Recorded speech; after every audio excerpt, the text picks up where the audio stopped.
Se tu dizes que está no pobre,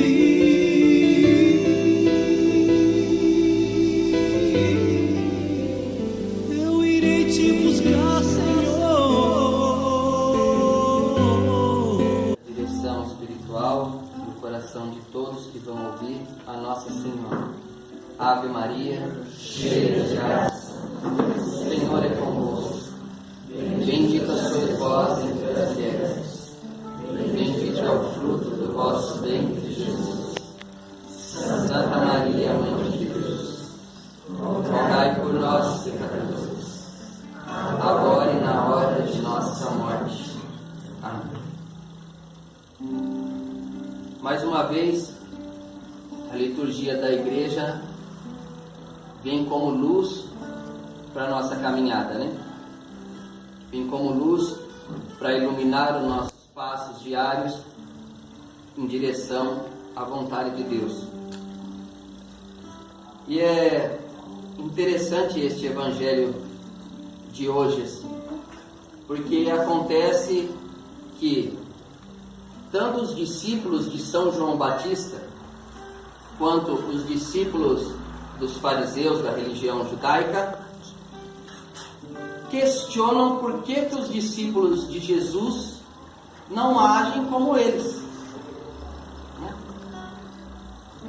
Sabe quando alguém manda, olha, você, irmã Terezinha, você pega essas coisas daqui e leva para ali. Mandei ela ir fazendo. Aí ela vê que o outro não está fazendo, ela fala, por que eles também não estão fazendo o que eu estou fazendo? É mais ou menos isso que aconteceu. É como assim, se eu passo por essa penitência, se os discípulos de João passam por essa penitência, os discípulos dos fariseus passam, quem são os discípulos de Jesus para não precisar passar? Porque só nós que temos que sofrer, por que eles também não têm? Então, a primeira lição que nós recebemos desse evangelho é que Jesus primeiro mostra a eles que eles nem sabem por que eles fazem jejum. Nem eles sabiam por que eles jejuavam. Porque a fé era resumida a cumprimento de preceitos. Então, por que nós jejuamos e os discípulos de João jejuam e os seus não? Né? Os seus não praticam a penitência, em outras palavras, né? Jesus começa dizendo para eles, será que os amigos do noivo podem jejuar no meio da festa do noivado? Dizendo assim, no meio de uma festa, quando o noivo que eles esperam está entre eles, Jesus estava se apresentando também como o Messias esperado. A razão de toda a prática religiosa deles estava ali diante deles, o próprio Senhor Jesus Cristo, que era esperado como o Messias dos judeus, e toda a vida do Antigo Testamento, a vida também dos discípulos de João Batista, que esperavam a vinda de Jesus, porque João anunciava a vinda de Jesus. Na verdade, tudo aquilo era um exercício, o jejum era um exercício para se preparar para o encontro com o Messias que estava diante deles. Então, a resposta de Jesus primeiro mostra para eles que nem eles sabiam por que jejuavam.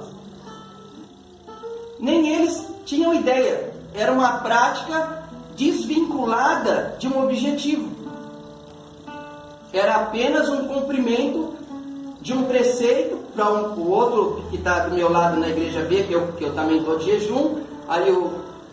E eles faziam questão de mostrar que estavam de jejum, tanto que em outra passagem Jesus chama a atenção, quando vocês jejuarem, perfumem a cabeça, para que ninguém perceba que você está jejuando, né? Jesus mostrava o sentido ideal das penitências, né? E Jesus não censura aqui a penitência, pelo contrário, Jesus ensina que tudo que se faz tem que se saber o porquê que está se fazendo aquilo. Tem que ter um sentido. Não pode ser apenas um cumprimento de coisa porque está escrito para me fazer, então eu faço. Se alguém perguntasse por que jejuam os discípulos de João Batista, eles também não iam. Porque os discípulos fariseus jejuam. Aí dos fariseus jejua por quê? Jejua porque os discípulos saduceus jejuam. Não tinha o porquê, não estava explicado o porquê. Jesus vem dar uma nova cara. Ele vem trazer uma veste nova para os filhos de Deus. Ele vem levar à perfeição a lei antiga. Ele é o cumprimento da profecia e ele é o cumprimento da lei. Por isso que diante do Tabor, no Monte Tabor, na transfiguração de Jesus, aparecem diante de Jesus Moisés e Elias. Elias que representa todos os profetas e Moisés que representa a lei. Ali mostrava que tanto a lei quanto os profetas se resumem na vinda do Filho de Deus. Jesus quis ensinar a ter uma religião de coração. Por isso que ele disse mais para baixo: não adianta querer colocar remendo novo em roupa velha. Não adianta meus discípulos continuarem nessas mesmas práticas dos discípulos dos fariseus. Não adianta meus discípulos continuarem nessa mesma forma de interpretar. Por isso que eles não fazem igual a vocês. Porque aqui está o noivo, aqui está o Messias que veio ensinar a forma certa de fazer as coisas. Não dá para remendar essa coisa velha, precisa renovar. Precisa remendo novo em pano novo. Então, o Senhor ensina também o sentido não só da prática da penitência, mas o sentido da prática da oração como amizade com Deus. Exercício para se encontrar e para se chegar a uma amizade melhor com Deus, ao domínio das nossas paixões, o domínio das nossas limitações. O jejum é isso. Não tem sentido. Você acha que tem sentido diante de uma pessoa ficar 4, 5 horas sem comer? Ou não comer carne? Vai mudar o que para Deus? O único sentido da penitência é o oferecimento dela, o porquê que ela é oferecida. Eu ofereço a minha penitência pelo fim da guerra na Síria, por exemplo. Então eu estou me dispondo a um sacrifício pessoal por um objetivo. Estou oferecendo esse pequeno presente insignificante, mas diante de Deus ganha corpo, porque diante de Deus ganha a intenção que eu ofereço. Então ali estou oferecendo a Deus por isso. E uma segunda coisa, a penitência, é para nos autodisciplinar. Para a gente aprender a deixar Jesus vencer a gente dentro de nós mesmos. A gente não reza nossa jaculatória na missão? Santíssimo Sacramento, meu Deus e meu tudo, vença-me em mim. Me vencer dentro de mim mesmo. O jejum é um exercício para isso. Então eu aprendo a dizer não quando meu corpo diz sim. E isso vai me disciplinando em tudo. Isso vai disciplinar minha vida moral. Isso vai disciplinar minha vida afetiva, minha vida religiosa, minha vida social, meus compromissos. Igual de manhã, você está com sono, você não quer acordar para ir trabalhar. Você levanta, já está na hora de levantar, mas está com aquele sono. Qual que é a primeira tentação do seu corpo? Virar para o outro lado e continuar dormindo.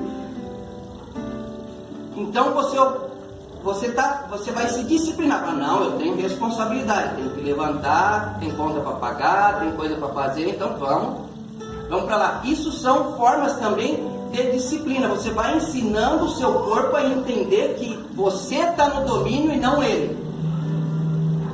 Então, o jejum é para disciplinar moralmente e também religiosamente a nossa vida. Então você vai aprendendo a se negar coisas que você quer. Por exemplo, na quaresma que nós fazemos a penitência de carne, a gente vai continuar com vontade de comer carne. Nós vamos passar perto de algum lugar, vai estar aquele cheiro de churrasco em todo lugar que a gente for, vai estar. Pode ser só de vegano, mas vai estar com cheiro de churrasco lá. Então você vai aprender a disciplinar. Então a sua vontade carnal disciplinada pela sua razão. Jesus ensina eles exatamente essa forma, que o jejum é isso. O jejum não é eu faço porque o discípulo do ciclano faz. Eu vejo isso porque alguém me mandou ver isso, mas não sabia o sentido das coisas. E uma coisa muito importante também, que Jesus ensina nessa passagem,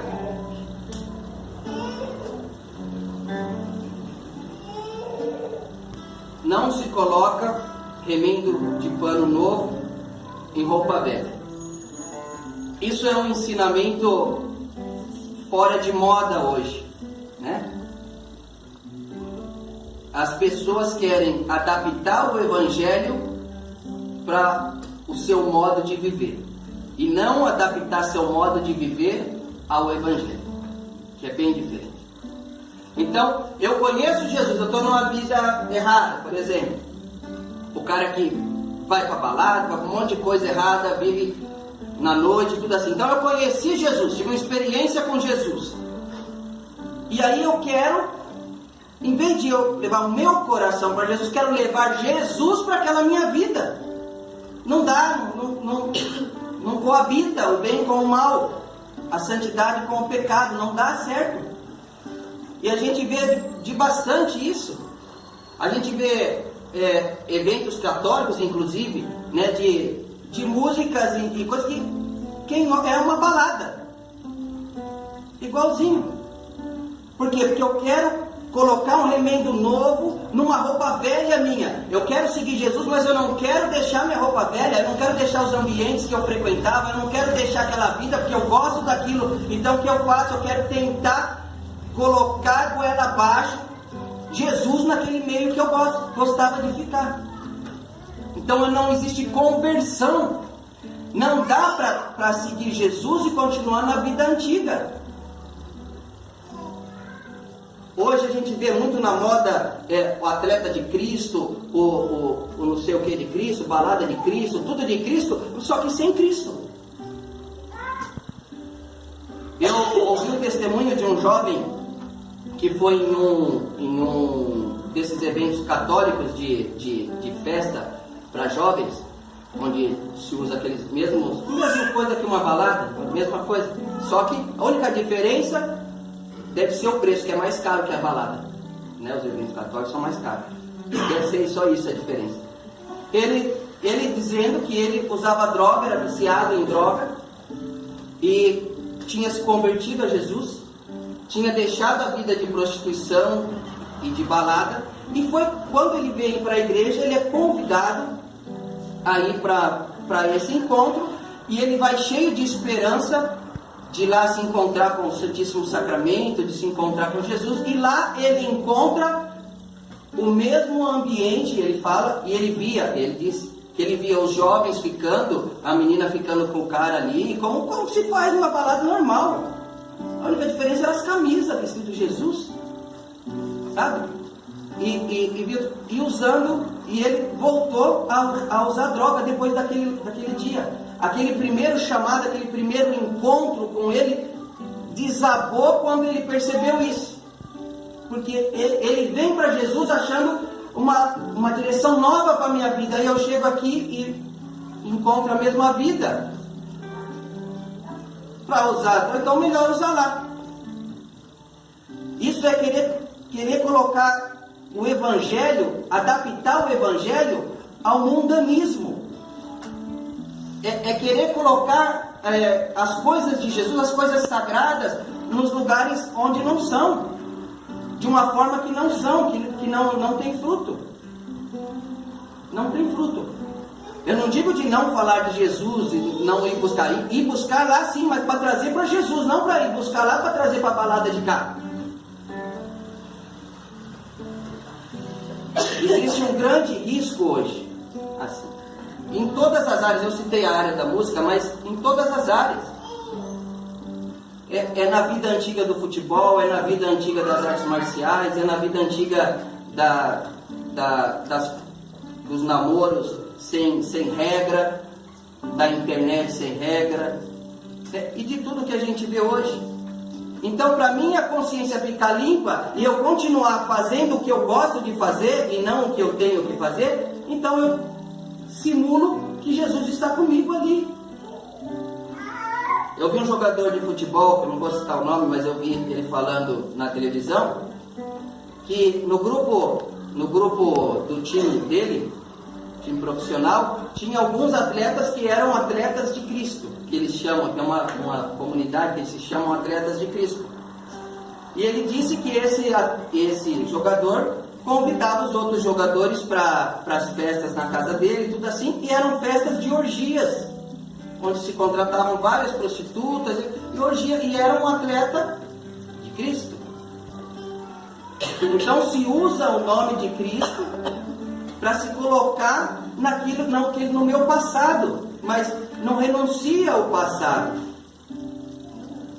É a mesma coisa que eu fui lutador e eu fiz a Deus uma promessa, porque eu não conseguia conciliar as duas coisas, né? Embora eu conseguiria enganar qualquer um que eu estava conciliando as duas coisas, mas não a mim mesmo.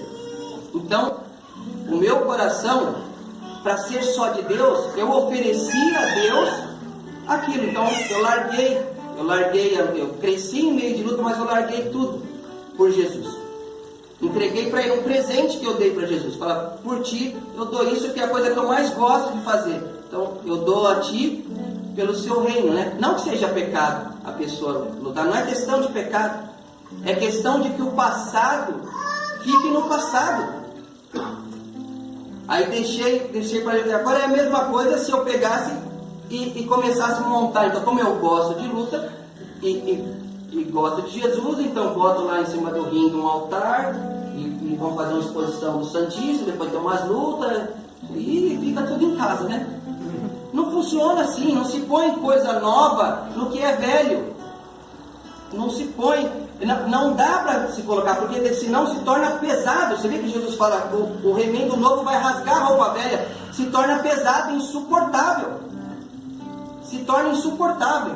Eu vi uma vez uma mãe veio conversar comigo, que a filha dela tinha largado as drogas, tinha largado a vida de noite, dessas coisas assim, e tinha encontrado um grupo de jovens não lembro se era do movimento TLC ou se era outro movimento, não estou criticando o movimento, estou contando um fato. O TLC é muito bom, o movimento de Deus. Mas essa mãe contou para mim que a filha dela foi para lá, ela recém-convertida, tinha largado as coisas, porque conheceu o grupo de jovens, conheceu Jesus, chegou nesse encontro, os líderes do movimento usaram drogas no encontro. A menina voltou para casa grávida. E disse que a geladeira do encontro entre aspas, né, está cheia de bebida. Isso aconteceu em São Paulo. Uma vez eu fui pregar para a liderança de um, não sei se era do TLC, não sei se era em Suzano, uma cidade perto de São Paulo, só para a liderança desse movimento jovem. Quando eu cheguei lá para falar, parecia que estava em qualquer lugar, menos num ambiente cristão. Não se tinha referência nenhuma ao sagrado, não se tinha respeito nenhum ao sagrado. Era só um grupo que usava o nome de Deus, o nome da igreja, os postos de governo para ficar com essa menina, para ficar com aquele menino, usava o que tinham assim para isso. Cheguei lá na sala de palestra, o molecão lá com as pernas em cima da cadeira, os outros de boneco. Eu entrei na sala e falei, você pensa que você está onde? Ele já olhou assustado para mim e falei, você não veio aqui para... Eu mandei sair da sala. Aí se arrumou direitinho, o outro tirou o boneco. Aí eu falei para eles de Deus, no final eles estavam todos eles de joelho, adorando o Santíssimo Sacramento, chorando. Se arrependeram do que estavam fazendo, porque ninguém tinha falado para eles que conversão é coisa de verdade. As lideranças deles não davam a eles os exemplos. Então achava que era normal, todo mundo do grupo fazia, os cabeças do grupo fazia, a liderança faz, então os novos vão fazer. É exatamente isso que o Senhor Jesus chama a atenção nesse evangelho, dizendo que os discípulos dele não seriam como os discípulos dos fariseus, seriam diferentes, não iam viver uma religião externa, iam viver diante de Deus com honestidade. Então que a gente tenha no nosso coração sempre isso, Santo Agostinho dizia: é melhor andar mancando no caminho certo do que correr no caminho errado. Então a gente anda com nossas fraquezas, com nossas limitações, mas com honestidade diante de Jesus, sabe? Caindo, levantando-se, confessando, continuando, não se acomodando numa vida dupla, não se acomodando numa vida de erro, mas buscando de verdade a santidade. Buscando de verdade a santidade, que um dia Deus nos dará com sua graça. Louvado seja nosso Senhor Jesus Cristo. Para sempre seja louvado. E tu dizes que está no